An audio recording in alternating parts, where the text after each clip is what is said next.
Gotta talk fast. Gotta talk fast. Gotta talk faster, faster, faster. Gotta talk fast. Welcome to an oral history review of Sonic the Hedgehog, where we sit down and we go ahead and we take a look at all these Archie comics and we see what they're doing, what they're checking out, what's happening in these comics. Sorry, normally Dominic writes the cold intro. Do you want me to write one right now? Nope, too late. Normally Dominic does his job, but he didn't today. So I have to just kind of wing it, and let me tell you, it's going swimmingly. We're here where we have a special guest. His name, you've heard it before. It is Mike F. The legend. The emailer, the fastest hands in the West. Yep. The old gunslinger. Slinging those emails left and right. That's right. Yeah, so we went out, obviously we got to vet our guests, so I went out to where he stays. I don't know if he wants me to say where he lives, so I won't. But I visited him. I stayed with his family, met his beautiful wife, met his beautiful kids. He treated me like a brother. Honestly, we just feel like family now. And there's a kinship that I feel with you. Yes, yeah. Same. To the point where I feel like I'll probably invite you again on one of these podcasts. Oh my God, what a treat. I know. This is great. So, Mike. Yes. Super fan. Super emailer. Super fan of the podcast. Yes. Yeah. I guess that leads me to my very first question is, what is your relation to Sonic? Great question. Yeah, I am, well, I'll say this. You guys have talked about being like the boomer generation of Sonic fans. Mm-hmm. And if that's the case, then I think I'm what Tom Brokaw would have called the greatest generation sure. of Sonic fans. I was there in the trenches. Wow, you fought the war. In the beginning. No, Sonic came out, like the original Sonic came out in what, like 91, 92? Yeah. Same year as I was born. So I was 6 years old. Mm-hmm. And it's hard to describe. I mean, you probably heard it and have heard what other people have said, but like when Sonic came along, he was like super cool. I mean, he had attitude. Yeah. And as a 6-year-old, 7-year-old, 8-year-old, like nothing was cooler than Sonic the Hedgehog. I don't know why you'd even think about Mario when this cool blue guy was. Well, I didn't. Well, I mean, I had an NES, but I desperately wanted a Sega Genesis. Right, so I could play Sonic the Hedgehog, and is Sega Genesis is that honestly why you got a Sega Genesis was for Sonic? Yeah, that's right. Marketing worked, and it did. Yeah, and Sonic 2 came out, and I think I was in second grade. I remember very distinctly like trying to draw the Sonic and Tails in the cover. I don't know if you remember the cover of like Robotnik like coming over the 2. Yes, yeah, I know what you're talking about. Yeah, it's a great cover. I remembered like trying to draw that as a kid all the time. And then Sonic 3 came out a few years later. I think I was like in 4th grade. And I actually ended up, I like made friends with someone who then had a different friend who had Sonic 3. And I was like, I want to make friends with this kid so I can play his Sonic 3, right? Yeah, loved it. I was a big fan of Sonic and Sega as a kid. Mm-hmm. And I fell off as you get older, as you do with that sort of stuff. But I have well, maybe I'm talking to the wrong people. But I will say that, like, I think someone asked me, like, I don't know who, asked me like what my favorite like video game character is, and like I think it might come back to Sonic. Like it's hard to pick. The nostalgia that I have for him, and the I don't know. He's still cool, right? He's so cool. He's way past cool, some would say. So yeah, like I guess I've always been a fan, even if I haven't like been into the culture, active for some time. I've always had a respect for Sonic. Did you respect? I mean, you were the perfect age for all the Sonic TV shows. Absolutely. Did you watch those? I watched them as they were coming out. I remember So there are two. I don't know if you guys have talked about the television shows on the podcast. I don't think you have. We might have when we never released the episode. Oh, that is true. Potentially. But yes. We've mentioned the Saturday morning SatAM. SatAM one, which is the more serious one. Yeah, I do know you have. You have talked about that briefly. So there were two cartoons that kind of came out, right? And there was like the silly one. Yep. And then there was the Saturday morning. What is called, I guess, the Sat AM one. It aired on, I think, ABC. And that came out like Saturday mornings. And that was like appointment television for 7-year-old Mike F. Right? Yeah. And that was like hitting at like the sweet spot, you know? I didn't care. Even as a kid, I didn't really care for the funny one very much. I get that. You know? I still watched it because it was Sonic and I wanted to watch Sonic, but it wasn't what I wanted. The Saturday morning show was what I wanted. And it was, it's hard to remember how it played out, but like at some point it became clear that there was only the one season, right? Like they ended it one or maybe I think two. It's 2 seasons. But it ended on a cliffhanger. It did, that's for sure. And then never got picked up. And then, for decades, Sonic fans and still are like, oh man, where is this? Where's this going? And then they never really got closure. Yeah. And so that was always a bummer. But so you're right. I was like the perfect age for that show too. And you know, like Sonic was like everywhere on like toys and food and everything. Again, as I got older, I didn't watch, like I know like Sonic X came out and Did you ever watch Sonic Underground? No, I don't think I've seen any other Sonic show besides those early ones. I mean, I've seen them. I'm aware of them, but I've never like watched an episode of them. Yeah. No. And I think I'm going to go out on a limb and say people enjoyed SatAM more because it was a little more mature and it had like a coherent storyline, and that's what people were really engaged with. But I will say the Adventures of Sonic the Hedgehog, which was the sillier one, the more Looney Tunes-esque one, that one played heavily into YouTube, specifically YouTube meme culture. Yeah, YouTube poop. Yeah, 100%. So it was Eggman being edited to say penis, but he says it like penis or something. You remember that? You remember that? No, I remember. There were a bunch. Sonic says. I specifically remember if someone touches you in a place that makes you feel good. That's no good. No, they edited it so it said, it feels good. yes, that sounds exactly like they were doing back in 2008 or something. Mm-hmm. But yeah, no, I think I'm tracking that very well. That's awesome. Yeah. All right, you guys ready to read some comics? I think so. All right, we're reading Sonic the Hedgehog issue number 12. Release date, May of 1994, and publication date, July of 1994. Why did I say that? They were like different centuries. I don't know, man. All right. A Timely Arrival. Script by Michael Gallagher. Pencils and inks by Art Mahwini.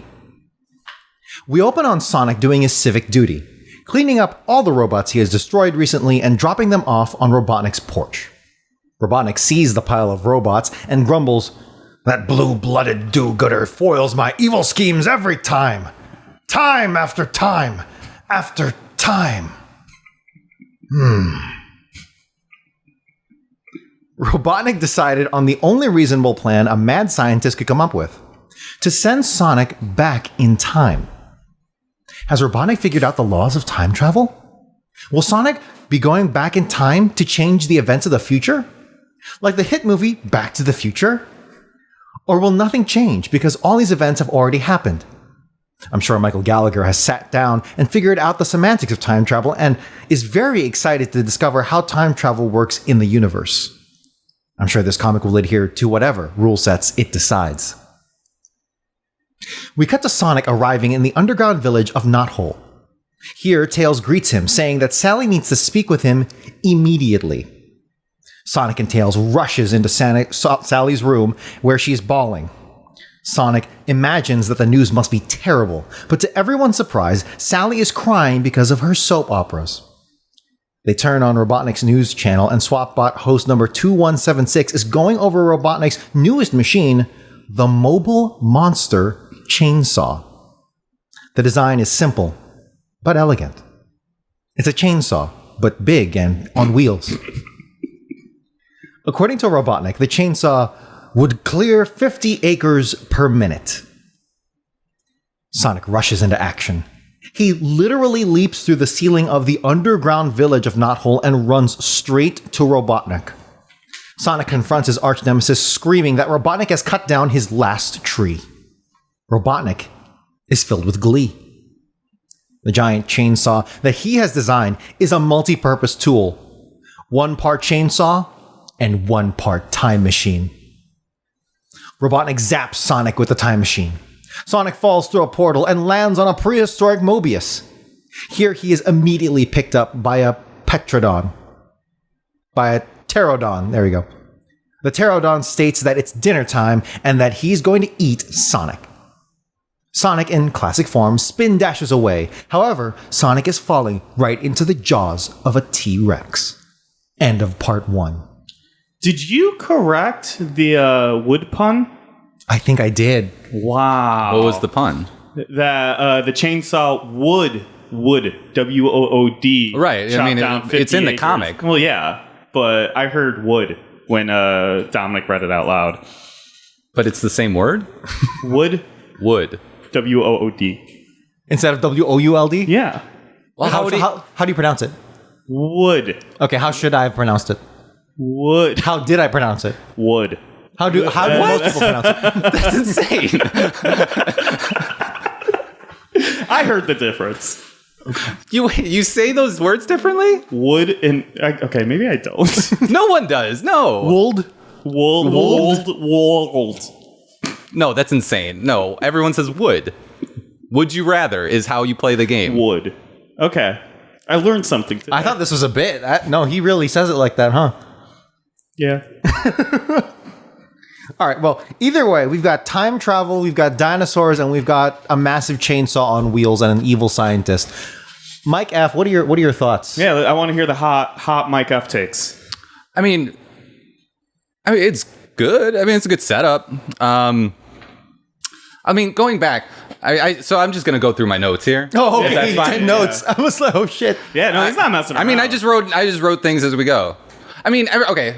I'll be upfront. This is the first comic I've read of Sonic. I'm relying on you both to inform me on everything. Honestly, the perfect audience member. Right.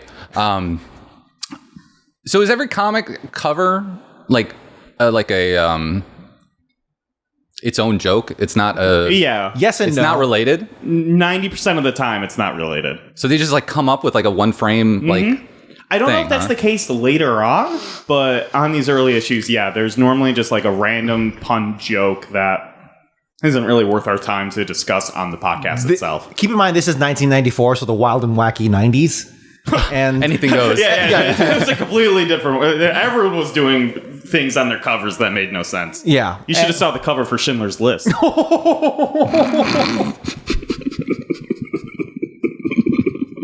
What was it, Nick? Tell me. You don't know that classic cover No, I of Schindler's don't. List? It was, that race car driver. Who distributed that? IDW? That was an Archie. Oh. The classic Archie. Yeah. So, do you the joke that I assume it's a joke that Boomer or Rotor? He's Rotor now. Yeah, he's Rotor now. committed to Rotor. Man, he skates on those 88s. I had to look this up. Do you know what that is? No. I do. I thought you might. All right. Yeah, Can so- you explain it? 88. There are 88 keys on a standard piano. Oh, okay. Yeah. Well, I'm glad I didn't say the thing that I looked up. What were you thinking? Well, I looked up 88s as a term. Oh, yes. Okay, I think I do know that. As a what? Well, there's two terms, okay? Okay. And I didn't think it was the one you're thinking of. Okay. There's a separate one that in like ham radio and just like amateur radio in general. Okay, that's not the one I was thinking of. I know. Yes. There is a lingo that 88 is a code for like hugs and kisses or like love and kisses or something.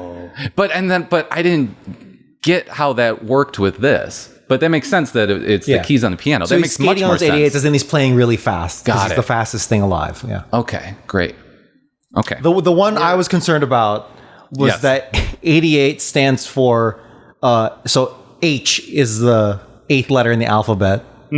And 88 is HH, which can also be Hail Hitler.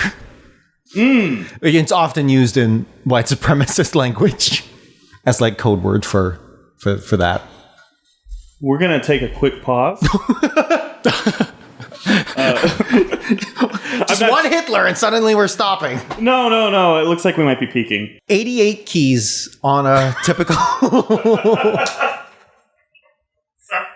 What? No, you're right. That's wild. I'm so glad it wasn't a Hitler joke. All right, so scroll down. Let's go to the actual comic here. All right, so in this panel here, 2 things that I like. Again, I'm not seeing the comics as I'm listening to them. I sometimes watch the YouTube just to get an image, or I'll look something up. Like I looked up like Universal Salamander or whatever. Yeah. That's why we do it specifically. Right. No, it's good that you do that. So it was new to me. I guess that one episode or that one issue had the stadium of Robotnik's face, right? Yeah. I didn't realize that like I'm gonna butcher this word, but face pareidolia. Pareidolia? Pareidolia? Is it pareidolia? Okay. Yeah. I think it's pareidolia. Where you see faces and objects, Yes. basically. I didn't know that ran rampant. Oh, throughout the whole thing. Through Sonic comics. So Mike F is specifically talking about there's a warehouse with a face in the background that is Robotnik's face. It's Windows, but yes, it looks like... So here's the thing. Is pareidolia? Yeah, that's what we're going to call it. Yes. We'll go with it. Is pareidolia, is intention also part of that? So like Robotnik is an evil megalomaniac who is obsessed with himself. So he intentionally makes these things to mirror himself. Oh, I see what you're saying. But is it more like, oh, I'm seeing a face in, this electronic setup because those 2 speakers look like eyes or whatever? No, I brought it up just to make sure that we all saw the face. Oh, yeah. I'm not going crazy. No, I know. Are the drugs wearing off? No, it's a good point. I don't know if intent, like if it's supposed to be. I don't know. But either way, I didn't know that Robotnik was so rampant with building his face on his likeness, his visage on everything. I think that's cool. Yeah, no, it's a power move. Billionaires should do that. Yes. Like instead of putting their names on things, they should like build make their face. faces. Yeah, Elon Musk, whenever you like go into that weird tunnel of his, it should just be his mouth jaw opens and closes like he's eating the Teslas. Yeah. Honestly, I would respect the shit out of that. Imagine there's a tunnel, because there will be a tunnel fire and it will kill people. Oh, yeah, no, people are going to die. Like, imagine that's the last thing you see going into that tunnel. And smoke is coming out. Yeah. Oh, I love that. Oh, so there was another thing I wanted to talk about. All right, so he says Sonic responds to Robotnik being upset about piling up his robots into a trash heap. He says, how metallically ironic, I'm into recycling. What is the irony there? There's a lot of jokes I tend to just kind of skip when I'm writing these comics. Am I parsing too much here? Should I just not even talk about this? I love that. Oh, no, I think we I need get to it. address this. I think I get it now. Sonic the Hedgehog, Robotnik saying, Sonic the Hedgehog is piling up all of my robots that he trashed. I'm glad I'm here in person for this. That he trashed. Right. And then Sonic says, how metallically ironic. I'm into recycling. So trash and recycling. He's delivering the parts that he destroyed back to Robotnik in a recycling manner. But so the irony is that Robotnik said he trashed them? I think they're just working on the fact that it's made out of iron, and that's why they said ironic. Ooh. That is okay. That my opinion on this has changed. That's actually pretty good if that's the case. We've talked about this where it's like, yeah, there's like an obvious joke that's lame, and then there's like a deeper meaning where it's like, I don't know if they meant this or not, but this made it awesome. No, that tracks. I think that's pretty good now. All right. For the record, so we have a YouTube short about the what was it? You got hives on your family tree in relation to like yes, the Buzz I do remember Bomber. that. Yeah. Everyone just keeps on saying that they're just talking about having hives on your tree, and as like that's the joke, and that we're dumbasses. And I'm like, that doesn't make sense to me still. No, I know. Yeah, I agree. I remember you guys talking about that, and I also did not get the joke. Yeah. Yeah. All right. I love the fact that you have all these notes. I'm so here for this. You guys don't do notes? No. It seems like a basic podcasting thing. I don't.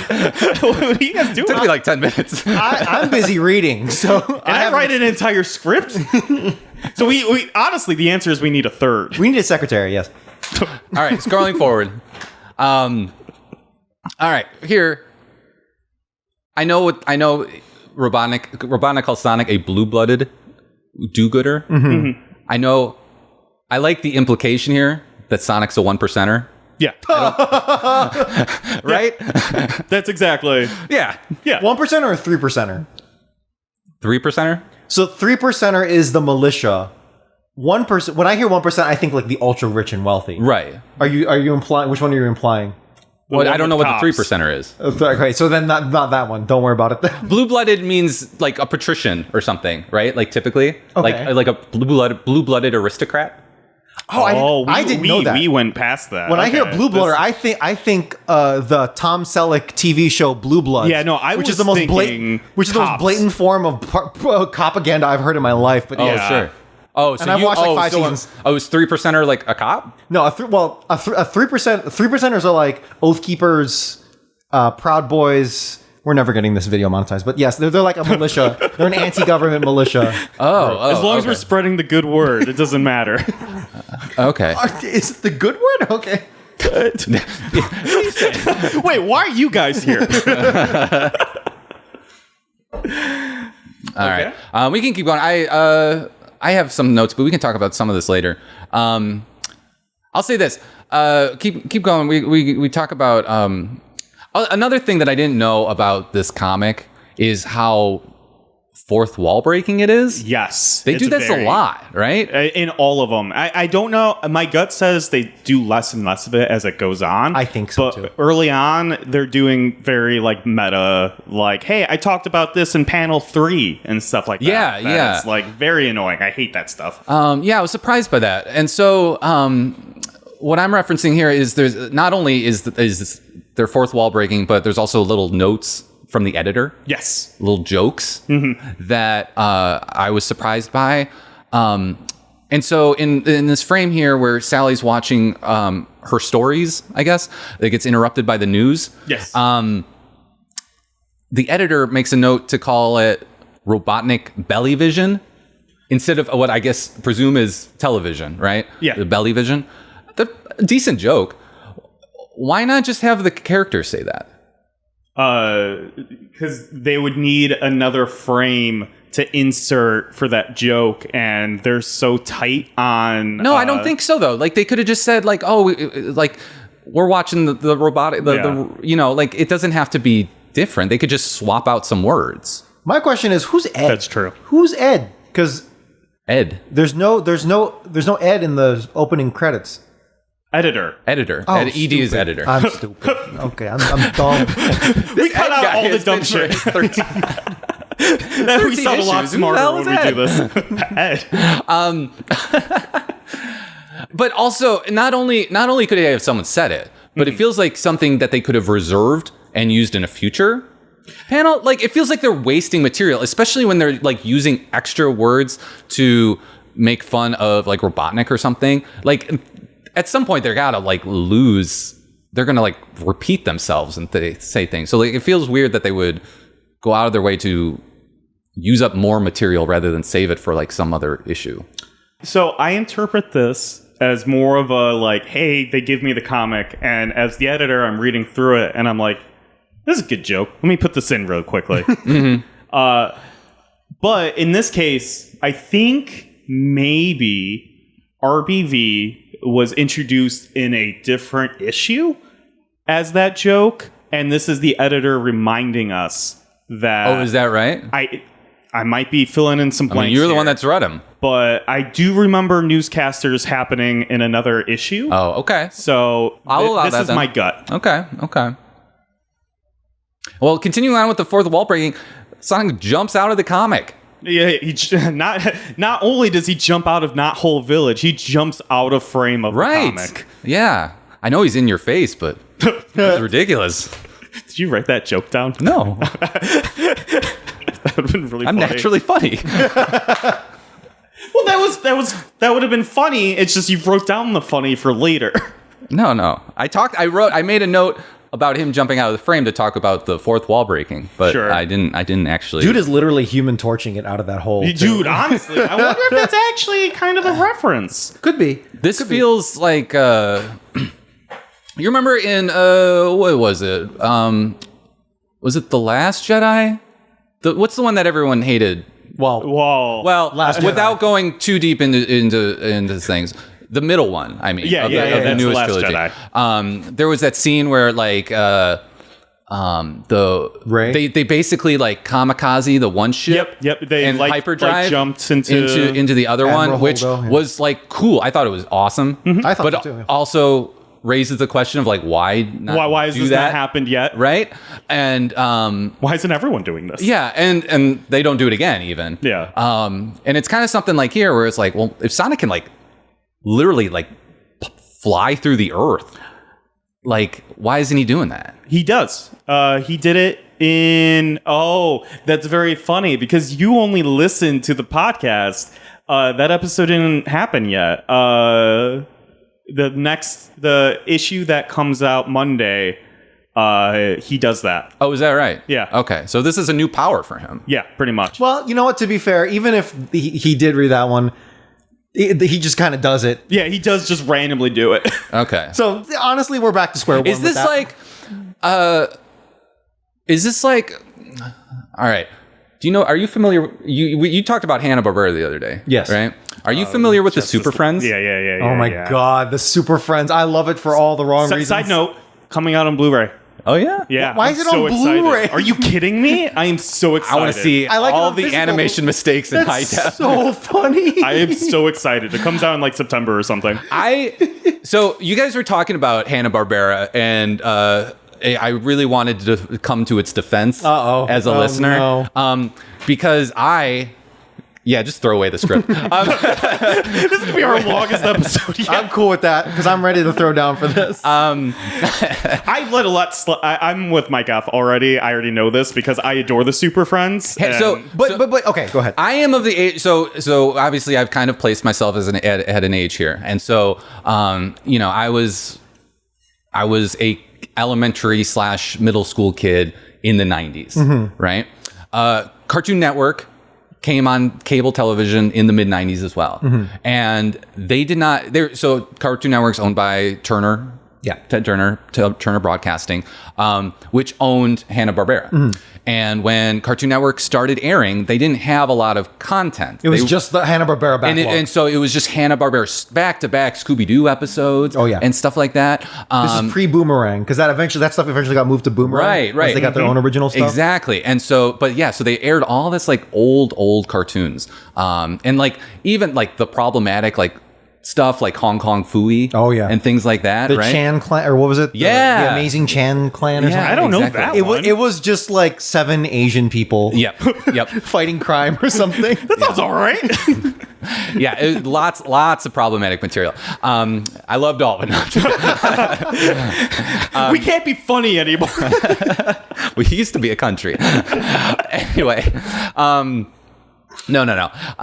But I grew up watching a lot of this old cartoons, and I adored it. And because I don't know, I guess I grew an appreciation for how bad and like crude it was in a way, right? And the Super Friends, in my mind, is like the epitome of that. Oh yeah, for sure. Right? I go ahead. Like Yeah. it's just so for the listeners, and the Super Friends is like the Justice League, right? It's like Superman, Batman, Aquaman, Wonder Woman, and then like a rotating cast of like tertiary characters. It really depends on the era of Super Friends you're watching. Well, that's true. And there's like multiple seasons, and there's never any explanation, especially when you're watching it on cable television. It's just like one time there's these 2 kids and a dog, and sometimes there's Apache Chief or something. Yeah, again, problematic characters. Well, yeah. and you don't know why, and it's people like, especially as an 8-year-old, I had no idea who these like heroes are. The like samurai guy that flies in a tornado, right. Yeah, you know. tried to like make it a little bit more multicultural by leaning into the stereotypes, making it racist. Anyway, I bring all that up because part of what endeared the show to me is the Flash was in some of these. Yeah. And Flash is kind of a redundant superhero because Superman can fly. Well, He's and fast. run as fast as He can go as fast as the Flash, but he can also fly and do like everything else the Flash can do.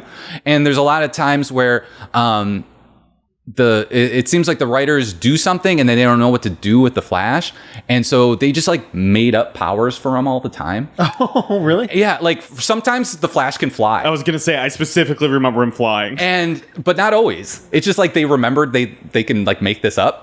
And they always make up the excuse that the Flash can move his molecules and excite the molecules in his body so fast that it like manipulates air or something, and he can like fly through it. And it's the same. There was one episode specifically I remember that he does it so fast that all the molecules, he can walk through walls for some reason. I think that's a power. that's actually a power. Is that a power? He's retained it. Yeah, he has retained it. The Super Friends introduced. Potentially. Yeah. Potentially. Anyway, it just seemed, but it wasn't just the Flash. It was others too. Like it was just very fun. Anyway, I bring all that up to say, like, I feel like that's what's going on with Sonic here. Yep. Right? They just like introduced this power that's like, yeah, you can fly now. Yeah. Right. I will argue. I think he's jumping high. He Samurai Jacked it.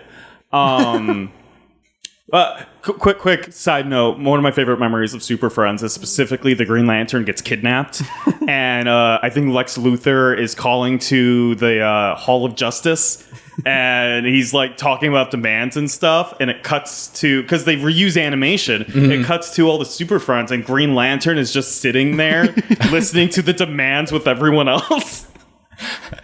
My favorite Super Friends episode is Lex Luthor's giant plan is to what does he do? He sets some oil refineries on fire. Nice, right? He's setting up all these Real oil Robotnik. like offshore. Very Saddam. Yeah. Offshore. Yeah, maybe. I heard Saddam was a big Super Friends fan. I never made that connection.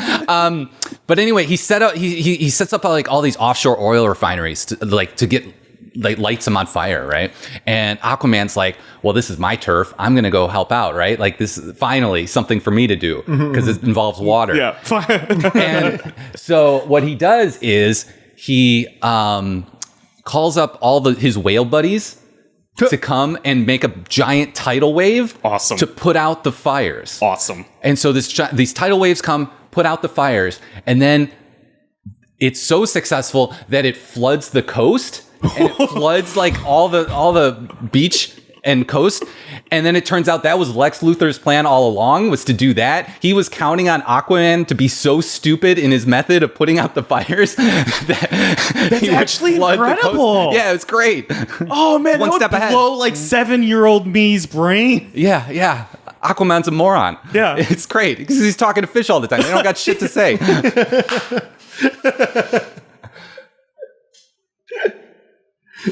true. They're dumbasses. Yeah. They have like 5-second memories. Yeah. Why would you want to talk to fish? What do they have to say? Yeah, it's still underwater. Yeah. Seaweed's good. Num. They eat seaweed, right? That's one fish does at They eat least. seaweed. Yeah, they're just getting high underwater, man. All right. Back to Sonic. I like Robotnik's plan here. It's honestly This is the classic chainsaw. I mean, it's kind of like what Lex Luthor classic did, giant right? chainsaw plan. It's kind of like what Lex Luthor did. The chainsaw to teleport a rope-a-dope. Yeah, Robotnik pulls it off. classic. It's a classic for a reason. It's a classic for a reason. Yeah. Honestly, assuming that the laws of time travel make sense, Robotnik's best plan yet. Like, Absolutely. And we'll talk about this in the future, but I have more to say about that. More in the future. What I'll In say time. Further in time. what I'll say before we keep on going on is this instantly makes the animals and everything weird again, because the dinosaurs can even talk. So if dinosaurs can talk and people can talk in the future, why are there just random critters every now and then that can't talk? Are those the ones getting eaten for chili dogs? Yeah. Okay. We assume. They got it. If that pig is squealing while saying, please don't eat me, If it's a squeal, it's a meal. Well, our first Dominic, you didn't like that? I liked it. I liked it a lot. Come on. Yeah. Our first merch has been decided. Do you've been letting us talk, Dominic? Is there anything you want to say about this first? No, this is fantastic. I'm also honing in on this one right here. What's that? No way you're chowing on my pork chops, leather wings. Yeah, that was a good insult. Pork chops. All right. The early pig, the Pterodactyl. the pterodactyl. They evolved Pterodon. into being ground based. Yep. They were like, flying's just not efficient. Yeah. Why does he call it a pterodon though? So I looked this up. So pterodons are what we think of as pterodactyls, I think. They're and different, pterodactyls right? Yeah. are like a subspecies of pterodons. Oh, okay. If I read it correctly, I kind of just glanced. Okay. If I'm wrong, please. I'm setting up for corrections for people to email me. Furiously correcting. Let's get an archaeologist in here. Yeah. Yeah. That's the next episode. All right. we can move on to part 2 here. Wow, incredible. A timely arrival, part 2. Sonic is falling into the jaws of a T-Rex. Sonic, in the most ultimate form of cruelty I have seen yet from him, spin dashes into the mouth of the T-Rex and cuts all the teeth of this carnivore in half, ensuring a slow death for this meat eater. The T-Rex ponders, says, and they wonder why they become extinct. This all-knowing T-Rex walks off into the sunset with the knowledge of his certain doom and the doom of all dinosaurs alike. Sonic dashes off and finds a creature that looks exactly like him, but with a long white beard. This creature introduces himself as Sonic the Bog Hog. I love this joke. I was curious. I do too. I was curious how you're going to pronounce it. I interpret it as Sanu the Bog Hog. Sanu. Sanug? Yeah, Sanug. Okay. Sanug. Sanug. I thought it was Sanug, like a caveman, like Sanug. Oh, it is actually probably Sanug. Wow, you really committed to that. You get one. So how are you going to say it now, Dominic? He's a bog hog because there are no hedges nearby, only volcanoes and bogs. Sonic, the bog hog, decides to show Sonic around. They dash off together, keeping space with one another. Off in the distance, we see the black outline of a familiar body. Enter Ivo Robotnik, a man who will destroy all bog hogs with his primitive machinery. Robotnik has built a catapult and has launched a giant boulder at heroes Sonic and Sonic. The boulder has landed on Sonic and Sonic. The unthinkable has happened. Sonic, the bog hog, is dead. At that moment, 400,000 years in the future, Robotnik is breaking one of his core tenets of his society. Robotnik is singing and dancing, for he has finally destroyed Sonic the Hedgehog. Crabmeat walks into Robotnik's office and notices this offense. Robotnik destroys Crabmeat. Robotnik then goes to a ribbon cutting of an exhibit for the time machine that killed Sonic, 25 cents a view. As Robotnik begins to cut the ribbon, the remaining freedom fighters launch an attack on Robotnik.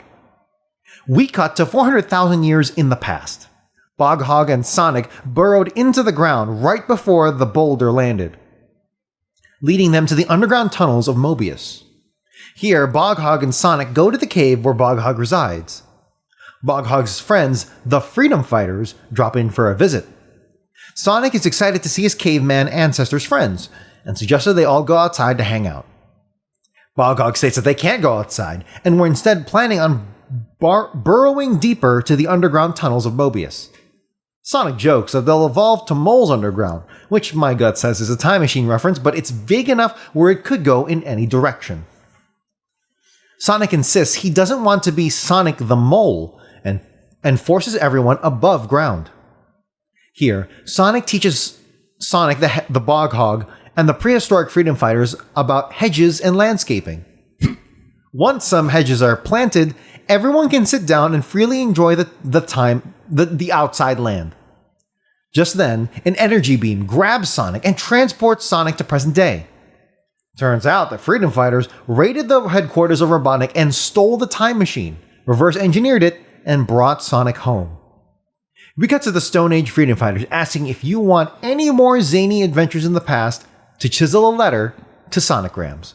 End of part 2. So I think I feel like we glanced over it. The whole everyone living in an underground society and evolving into like mole-like people is definitely a reference to H.G. Wells' The Time Machine. Yeah. Oh, yeah, you're right. It definitely is. Yeah. What did you guys think of this story? It was fine. It was good. It was fun. Just It's fine? wacky. Yeah, it was just fine. I thought it was pretty good. I mean, I liked it. I'm curious, like, what is your standard? Have you read any comics? Because we haven't really read Have all you that much. read? No, I haven't read that many comics. You probably read more than me. Have you read any comics? I don't know where you would get that thought. I don't know. No, I think that's a great question. No, I'm not a big comic guy. Well, you're right at home, so that's What's that? okay. You're right at home. Don't worry about it.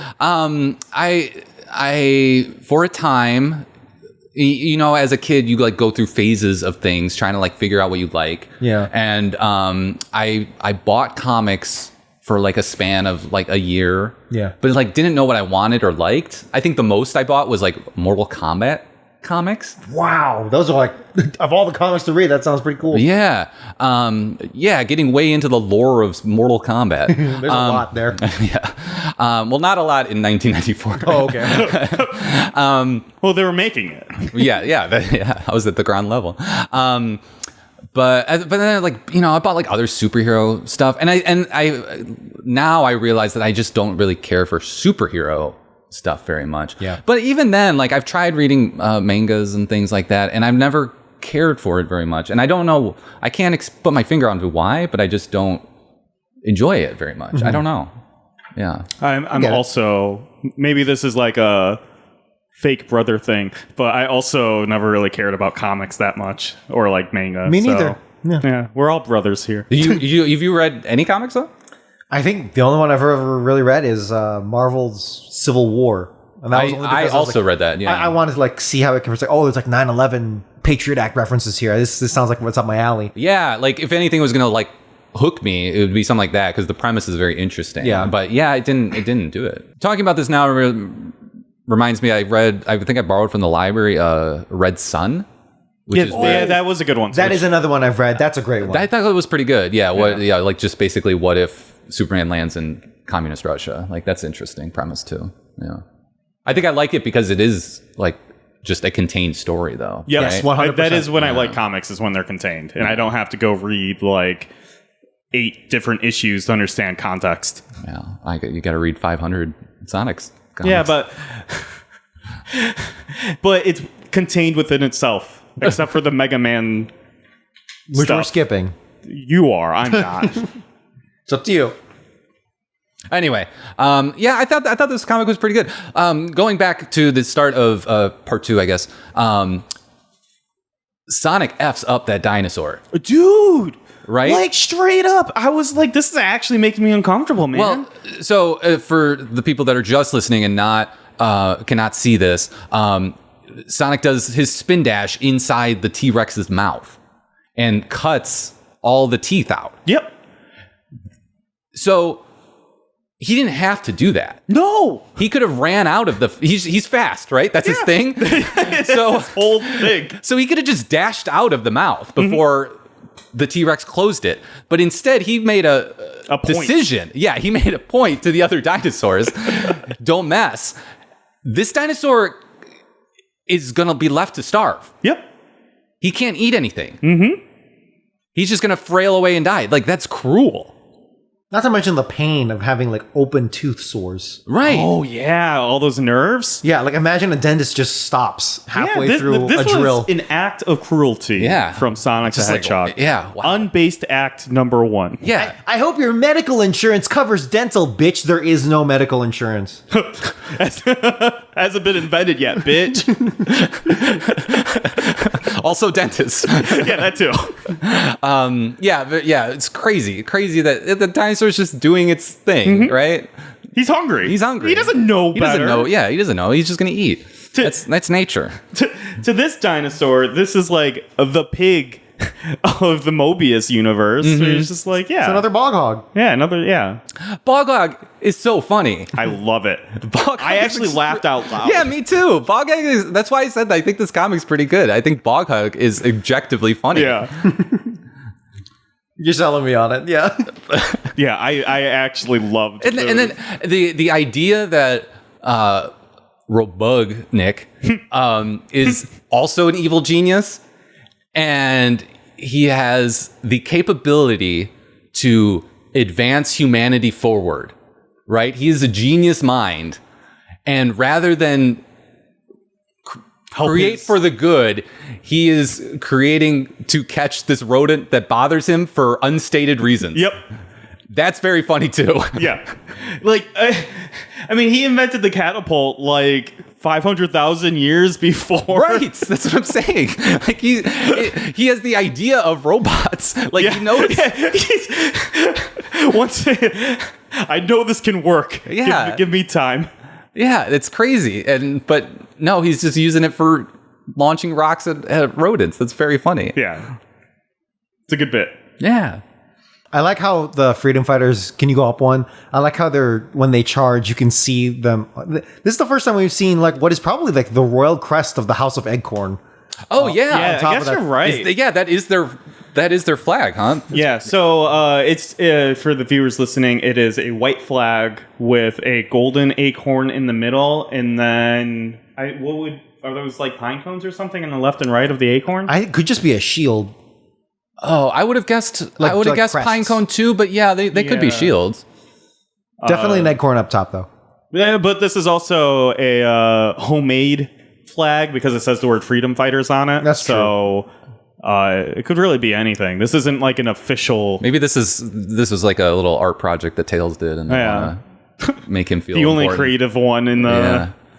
Yeah. It's just, Antoine looks ready to stab. They all look ready to stab. Look at Tails. He looks like he's commanding the freedom. Yeah, fighters. that's true. He does. This is Whoa, crazy wait. that. Okay, you go. Sorry, Rotor just has a hammer. He's gonna smash some Rotor's gonna skulls. fuck shit up. Smash some skulls. I and didn't look at the notice that smirk on his before. face. Yeah, it's like this is what he's been waiting for. Yeah, finally.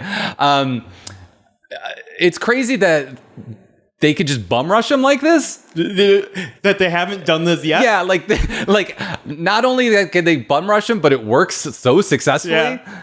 Like there's a hidden panel here. Like something happens between this and taking the machine back, and we don't know what it is. Do you think Rotor? It was just too graphic to show. You have to assume that. Right. Otherwise, they would have shown it. Right. I do like how, Robotnik's mangled corpse. I do like how this this resistance movement does pick and choose, because this is very classic ambush tactics, hit and run. So they are hitting the debut of this new monument to what is effectively a death machine, right? This is like memorializing the thing that destroyed your home, and they're just bum rushing it on its literally its ribbon cutting ceremony. I would think there would, you know what? Maybe it was lower security because There's no Sonic. There's no Sonic. Yeah, I accept that. I accept that. Yeah. Of all the times to attack us, it's definitely not going to be without Sonic now. That's true. But that's exactly what he thought They would counted. think. They Lex Luthered him. Yeah. I mean, that's guerrilla tactics 101. Yeah. When you least expect it. I think I'm deciding that they kill Robotnik here, and Robotnik just has like backup human bodies. Wow. Where they like, because there's been enough times where I'm like, I think he should have died. That's fun. Yeah. So, because I mean, like, Robotnik doesn't, like, look at Rotor's face. Robotnik's dead.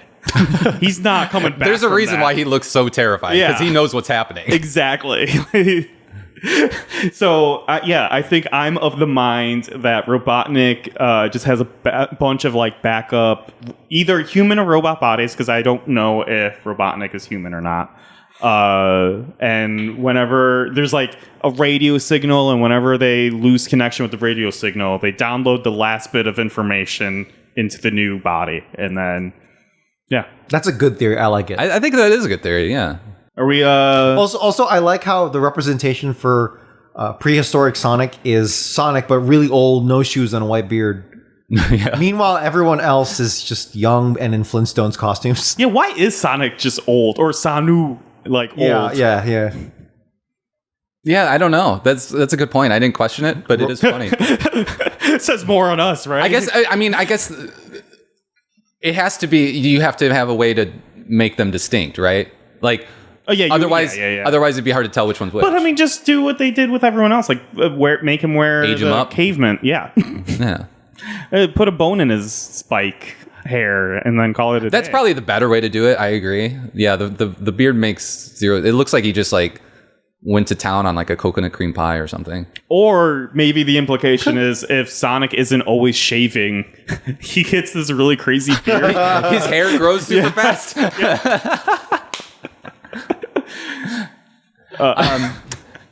It's great that he like kickstarts his own like Landscaping? Sonic evolution here. Oh, sure. Right? Yeah. He invented the hedges he was named after. This is like a His species. was He's named his own grandfather kind of thing. yeah. This is a Back to the Future kind of thing, right? For the proof that we're no longer on Earth is that we're talking, not no longer on Earth, that this isn't Earth, is that dinosaurs only existed 400,000 years ago. And it's already the year 6,000 something. So I'm officially no longer thinking this is Earth. The time machine plot, the time machine invention. Are we talking about the book or? I'm talking about Robotnik's plan here. Okay. And how it was basically successful. Yes. Brings to mind the idea that I've always had, that the problems I've had in like cartoons and stuff is when a plot, an evil genius's plot is successful, but by some freak accident or stroke of luck on the hero's part, it doesn't work, but could absolutely work again. Like, he should just be cranking out time machines all the time. Well, and just the problem is now Sonic is looking out for giant chainsaws. He's not just gonna run up to it anymore. Yeah, I guess so. Yeah, Robotnik's. That was the one time. Yeah, right? he had the one shot. Yeah, I guess he blew it. All right. All right, so let's go do the one shot here. No, this isn't a one shot. This isn't? No, I think they're done with one shots. They've been light on the one shots lately. Yeah. Potentially forever. We'll see. Okay, well that makes sense because I was like, this is so. No, one shots are normally literally just one page. Yeah, that makes sense. Yeah. So this isn't like 8 shot. The revolver of the one shot. That's right. The Bold-Headed Eagle. Script by Mike Kentertovich and Ken Penders. Penciling by Art Mahwini. We open on Sonic, who has just accidentally run off of a cliff. It looks like he tried to take a shortcut through the mountains and ran off. Sonic tries to scramble up the wall, but is unable to, and he falls, presumably to his death. Today is Sonic's lucky day. Instead of dying, Sonic has landed in a bird's nest. Sonic awakens to an old eagle looking over him. The eagle's characteristics are as follows. Bald on the top of his head, glasses, purple sweater vest, and a cane. His name is Cyril. The old eagle tells the story of what living under Robotnik's rule is like. Cyril was once the leader of a large flock, but they were captured by Robotnik. To hide from Robotnik, Cyril has given up flying, hiding in cave, and is hiding in caves. He lives alone on this mountain. We cut to Robotnik and Snively. Snively is looking at a giant radar screen stating that they are picking up on a faint signal of mammals from the Mobius Mountains. Robotnik, excited to try his new machinery, is going to head out in his Rambot to find out what is out in the mountains. We cut back to Sonic and Cyril. Sonic is giving Cyril a pep talk, telling him that he needs to spread your wings and fly, so he'll feel like an eagle again. Cyril decides to fly again, jumps off the cliff, and falls 100 feet. His wings aren't quite what they used to be. Cyril is finally starting to fly again and lands on a cliff off of the mountain. Just as he lands, some eagles come walking out. They were members of his old flock and had been hiding in the mountains for years. We cut back to Sonic, who is sulking on the side of the mountain. He's upset that he gave Cyril the idea to fly and leave because his ability to fly would be great at spotting Robotnik from afar. Just then, Robotnik and Snively show up in classic German gear while riding their Rambot. The Rambot is just a tank with a ram head on it that extends and retracts in a quick manner. Robotnik shouts out to Sonic, "Tell me, Hedgehog, how many of your friends are here with you, and where can I find them?" Sonic, ever the hero, refuses to say anything to Robotnik. Robotnik shoots out his phallic ram horn at Sonic, smashing Sonic on the head of the ram. Sonic flies off the side of the mountain. Sonic is falling to his certain death. Just then, Cyril comes swooping in to save Sonic, catching him mid-fall. Robotnik and Snively start driving back from the mountain when the mountain starts breaking apart, with them about to fall to their certain doom. Is this the end of Robotnik and Snively? Maybe. We won't find out this issue. We cut to Cyril and Sonic flying through the mountains of Mobius, with Sonic asking if he could fly him home. End of The Bold-Headed Eagle. What's the German gear called again? I know you know it. It's up there. They say it. Well, they just say the hat. It's like a Tyrael hat or something? Keep going. Yeah, it's from the German region. Or it's called Pinocchio costume? No. One more. Keep going. He says it like, grab my Tyrael It's like hat. One more. Yeah, Tyrolean. Gluten. Keep going. Gluten? Gluten. I don't remember. There, he says it right there. My Tyrolean Tyrolean, yes. hat. That's From only the hat. Germanic state of Tyrol. Well, I think it's like the whole uniform. I mean, maybe it's Tyrolean gear. I don't know. But I had to look it up. I actually didn't know the name of that or what that was. I mean, obviously I knew what that image is. It's iconic. Like, yeah, it's iconic, like German, like Oktoberfest kind of thing. But yeah, I didn't know that. I don't have a ton to say here. I think it's funny that his family was living like 100 feet below him. Yeah, honestly, like, you'd think they would have heard him at one point. Yeah, you didn't try very hard. Yeah. I just like to think that he's like Alzheimer's or something. Yeah. Honestly, I buy that. This silver alert's been going on for like 5 days. We've been looking for this guy. Or they just keep on putting him up there and he keeps on forgetting. Oh no! Oh, is it like putting when Inuit people like put the out to sea, like they drift out onto on an iceberg or whatever? Is that real? I'm saying that out loud. I'm like, that can't be real, actually, right? I like to think it is, though. I like to think it is, but that could also just be super racist. Oh, probably. Yeah, like a made up racist story. I mean, this is the problem by being raised by Hanna-Barbera. We just assume this is true.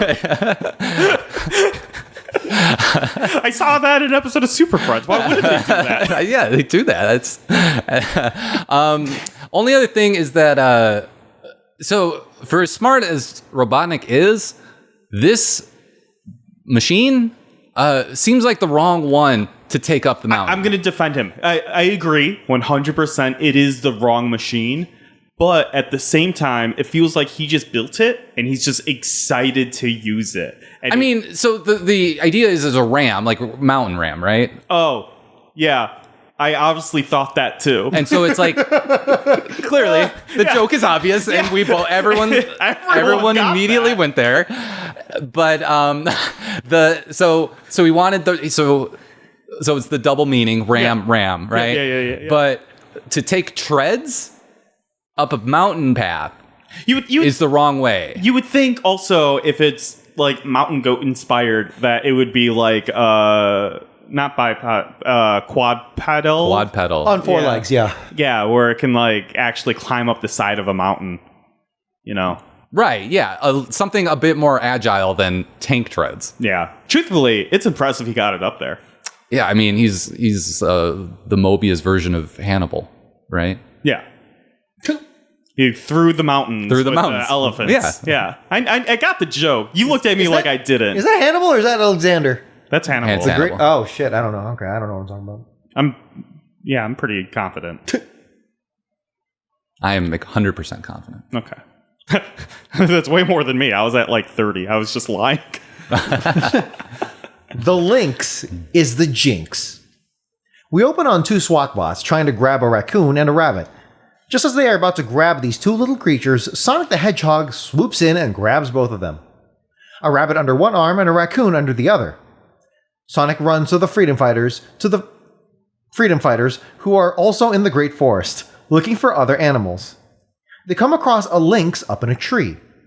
Sonic hands off the animals he had and runs up the tree at a tremendous speed. He meets Larry the Lynx, the Super Jinx. He states that he brings misfortune with everyone he comes into contact with. Sonic starts stating that that's ridiculous. Just then, the branch they were standing on cracks in half. Both Sonic and Larry fall to the ground on top of Rotor, Sally, Tails, and Antoine. All the freedom fighters are now hurt, and Sally immediately says that they can't afford to hide Larry from Robotnik because of this bad luck, and they'll need to find another place to hide him. Specious reasoning at its finest. I have an anti-tiger rock to sell to Sally. Just keep on going. Sonic and Larry walk off on their own, for Sonic would never abandon anyone, even if their luck is bad. Just then, a tree drops hundreds of apples on Sonic. Sonic might be regretting this decision. Later in the day, Sonic and Larry are walking along.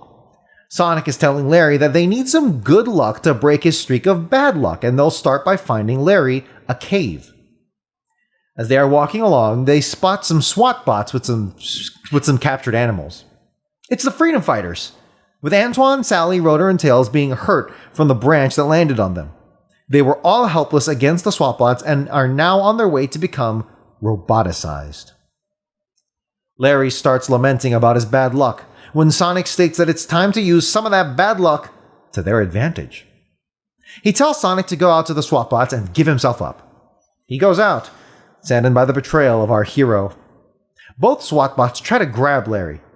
Like two outfielders who don't call a ball, both SWAT bots run at Larry at full speed, crashing into each other and destroying each other in the process. The third SWAT bot tries to shoot him with his magnetizer laser and stuns Larry into submission. He shoots, misses, and the laser bounces off of some rocks and right into himself. Sonic quickly grabs the controls for the electrical chains that were tying down the Freedom Fighters. Robotnik sees this and starts trying to run Sonic over with his monster truck. Larry dashes out in front of Sonic in a hero moment for Larry. Just then, Robotnik loses control of his car and crashes right into the side of the mountain. Sonic and friends walk back to Knothole Village. Larry's bad luck streak seems to have been broken. Larry wins 50 games of chess in a row, proving finally that chess is a luck-based game. End of Lynx is a Jinx. Very good writing. That was good. That is a good ending. I really like this issue. It's quick, but it's fun. I thought it was really good. It's... Oh, you have problems. No, it's good. I agree. It was fine. It brings to mind, this is a powerful skill. What is? The ability to manipulate odds to your favor is an extremely, like, up there with like time travel and time manipulation as a power. It is up there in terms of strength, I guess. There is an X-Men named Longshot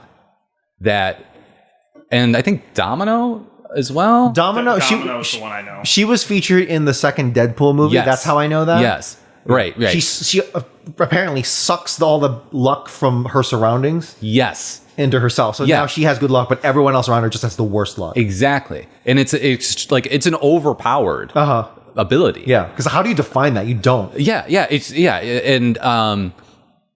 It's constantly like I don't read the comics, so I don't know a lot about it. Yeah, that's fine. But basically invincible, because every time you're going to die, something happens.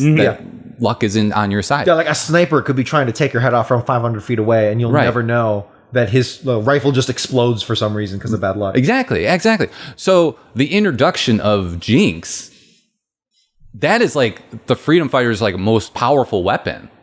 They should just strap on that to the top of like a car or something and just drive at Robotnik. That's what I'm saying. At least keep it at arm's length. Maybe like you can't stay in Knothole Village, but we need to know where you are at all times. But you should like send it into Robotopolis or whatever, and like Robotropolis, and just let him loose. Let him loose. Yeah. The thing is though, is that he's clearly depressed, right? When we first meet him. And that's probably because he's like very lonely. But so there is an emotional aspect of it. So do you really want to help this emotionally downtrodden, potentially unstable being and use them as a weapon? Do you think his luck is based on his emotional state? Because he was depressed and he had really bad luck. But now he's really happy and now has good luck. Exactly. They should bully the shit out of him and then send him into Robotropolis. You could go, you piece of shit. We never liked you. Exactly. We will reach a better world, but first you must do this one thing. It is for the greater good. Like that's so fucking revolutionary. I love it. Sacrifice yourself. You got to do what you got to do for the cause. Yep. Yeah. So fucked. That's my first comic, guys. How'd you like it? Sonic. I honestly, more than I thought I would. I thought it was going to be just something I'd have to get through to have fun talking to you guys. But I legitimately enjoyed reading it. There were good jokes in there. Good. Well, thank you. Do we want to read an email? Can you hand me the guitar? Oh, do you do it live? Now it's time for Sonicgrams. You can write to Sonicgrams. Oh yeah, it's a legally distinct Sonicgrams. It's an unaffiliated Sonicgrams. We made our own Sonicgrams. Well, we'll start with some corrections, actually. Oh, hell yeah. From a Mike F. Oh, shit. Would you like to read these live, Mike? Sure, I can do that. You guys talked about Jet Set Radio. Yeah. I mean, it was brief in passing. You didn't talk about it extensively. We can, if you want. I one of my favorite games, which is why I was able to pick out this correction. You called the guy's name Graham. Mm-hmm. It is not Graham, although that might be the intention in the Japanese naming. Oh, do you know Japanese? A bit. Chotto.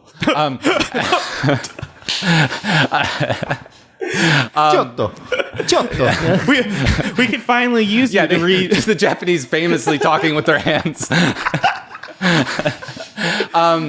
Anyway, the guy's name, there's like a bug-eyed character.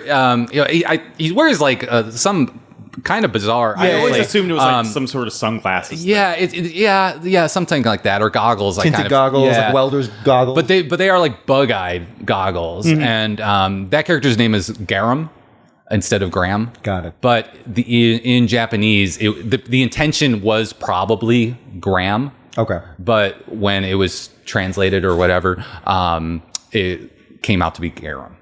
Well, I'm so glad you've read this email, because the email you wrote had none of that. Yeah, I was thinking like, which bug-eyed guy, which issue was that? Yeah, it was good. I was here for that. This correction we actually addressed in the last issue, but that hasn't aired yet, so you haven't listened to it. Nope. Do we want to still address it? No, but it looks like you go into something. I can see it on the screen. So you go into something that we didn't cover, which is the feminine aspect, the feminist lens. Oh, sure. Yeah, I was just making a joke. So we're talking about Lot again. We're talking about. Just read the email. Okay, go ahead. So So Mike says, I can read it. All right. So you guys were talking about Lot, right? And the. Oh, you're not going to read it. You're going to summarize it. This was all. This is fine, right? Yeah, it's fine. It's fine. We're having fun. Why are you doing this to me? I mean, it came from a joke that you made about Pillar of Salt, right? Yeah. Yeah. And you guys talked a little bit about Lot. But apparently I haven't heard it, but Dominic here corrected himself. But I said that you guys were right. It's Lot and his family that are leaving Sodom and Gomorrah, right? Lot had been told by angels to leave and not look back as the cities were being destroyed. And he then relayed this information to his wife. But she disobeyed and looked back, and that's when she subsequently turned to salt. And I wrote in the last line here, one of the many biblical warnings on the dangers of female and spousal disobedience. Yeah. I mean, maybe not a joke. I said it was a joke. It's kind of true. Yeah, no, I just like the idea of, I don't know which book of the Bible that's from again off the top of my head, but I like that just the Old author. Testament. Yeah, okay, but like I like how yes, you're correct, but which specific book? I like the idea of that author just being like, yeah, my wife's being a fucking bitch today, so he just like, yeah, you turned into a pillar of salt. There, see, that's what happened. That's what I wrote. That's what happened. Shut up about the. Listen to me, or you're going to turn into a pillar as well. This is the word of God. Right. He told me. Yeah. All right. Why is God a man? Shut up. All right, we're gonna read one of these many questions. This is good. This is good. I thought I was going to have to be like forced to make another question up like on the spot or something. No. I thought about it. Oh, really?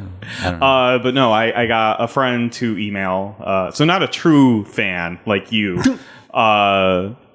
This comes from Sean P. This is like a 3-parter. Oh. Yeah, we're only reading the one.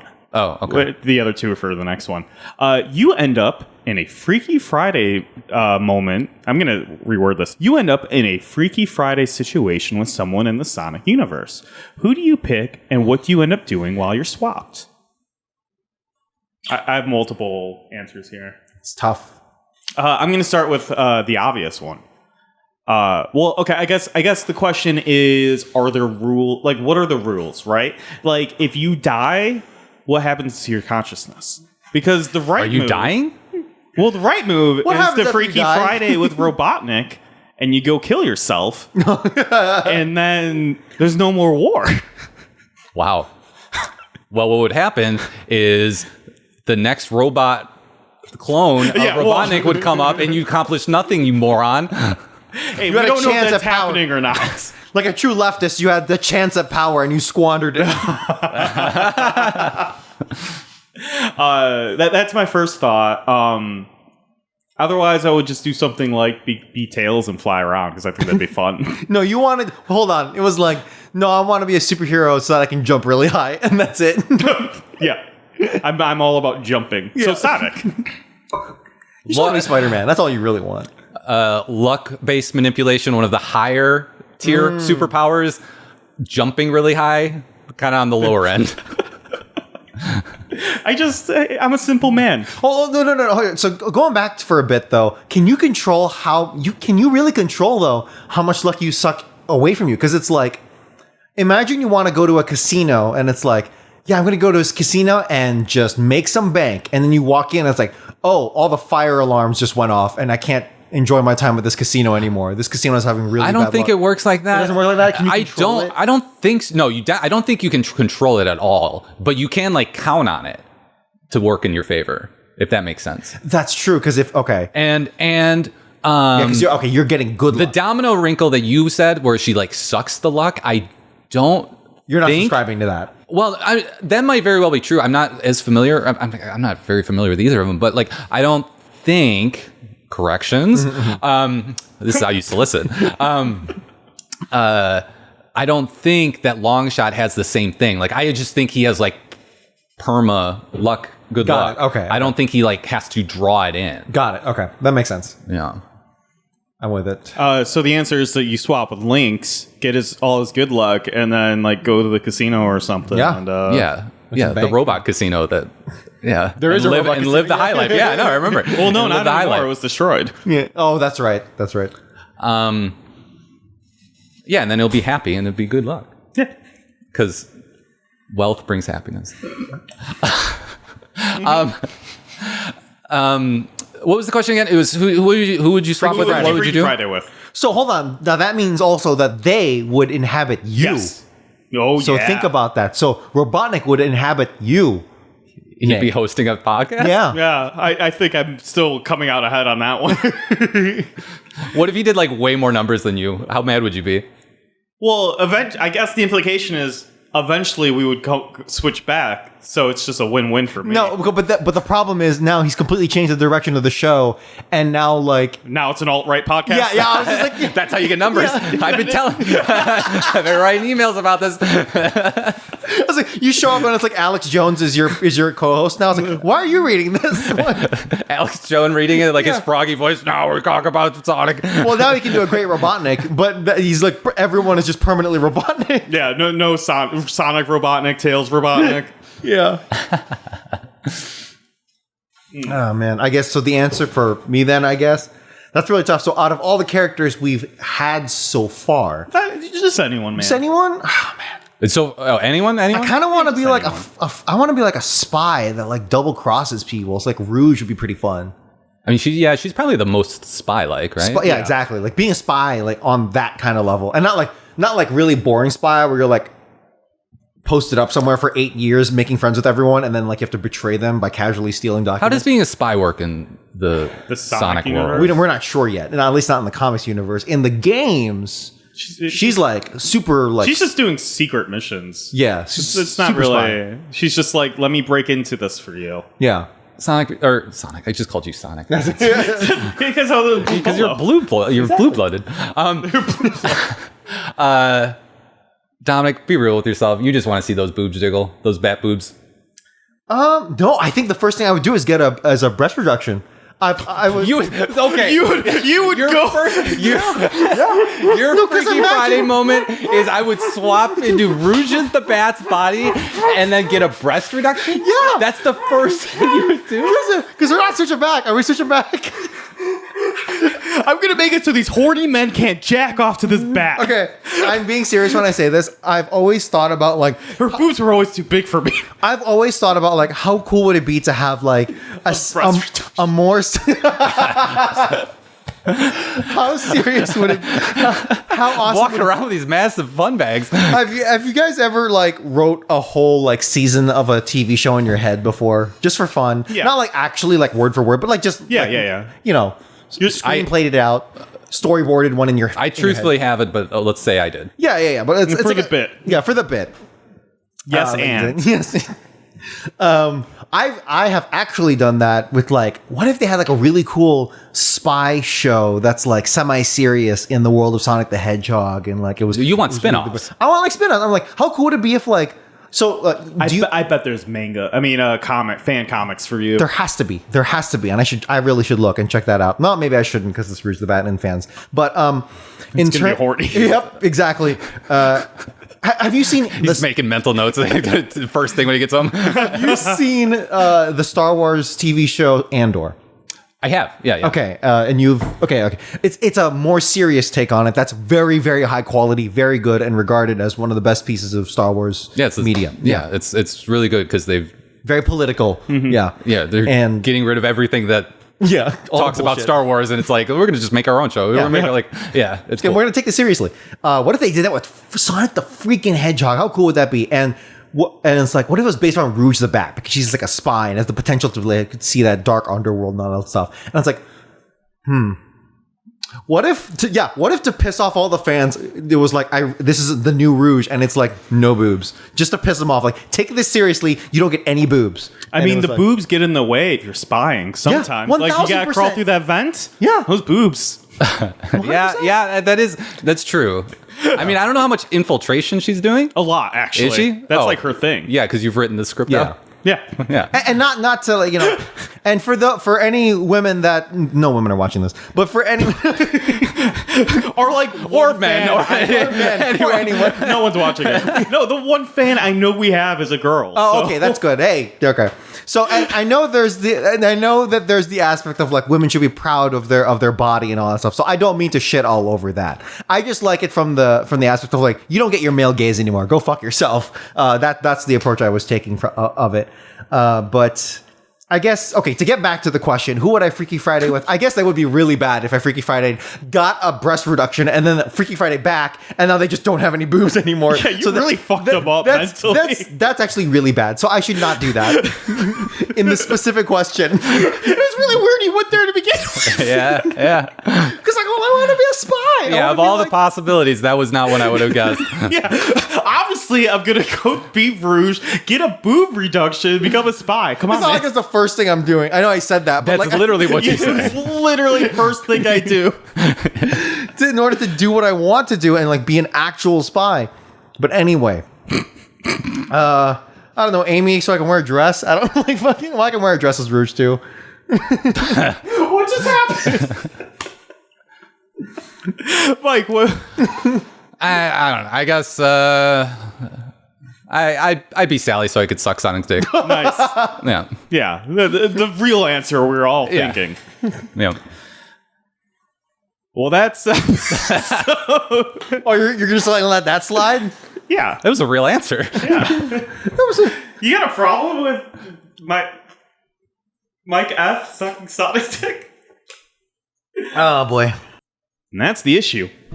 Only 463. Oh wait, shit, Mike, you don't have anything you want to plug or anything, right? You don't want people to find your Instagram? No, actually. Okay, I just want to make sure. No, I don't have plugs. Okay. I'm here for the love of the game. Is there anything is there a podcast you want to shout out? No. Check out Check out Gotta Dan Talk Fast. Collins' hardcore history. Yeah, Just that's for a good fun. one. Yeah, that's a good one, I guess. Yeah, one of the most popular history podcasts. Go Yeah. check it out. This is my first ever podcast, so I was excited to be here and happy to join you guys. But so that in turn means I don't have a podcast to plug. I don't. Oh, okay. I haven't done my own. I support your local library. There you go. I agree. Well, this was so much fun that, you know what? What if you came back for another episode? Would you have me? You know what? I'll have you on the next one. That sounds fantastic. I'd love to be there. All right. Well, that's the issue. Only 463 left to go. I'm Nick. I supposedly stream Tuesdays and Thursdays at 7 p.m. Central at twitch.tv/Mojosaurus. And I'm Dominic. You can follow my jazz adventures in Chicago at Blue Collar Jazz and my personal Twitter at DomGuan1. Oh, I got my Twitter unbanned. Oh, you did? Yeah. Okay. I was finally able to put in a request, and I just asked why, and they're like, okay, you're unbanned. So don't mention Elon and don't mention Sis. Don't question the methods of Twitter or X, I made whatever. a single post on Twitter where I was just like, why is my For You page 27 out of 33 posts Elon Musk? And then like 12 hours later, my account was banned.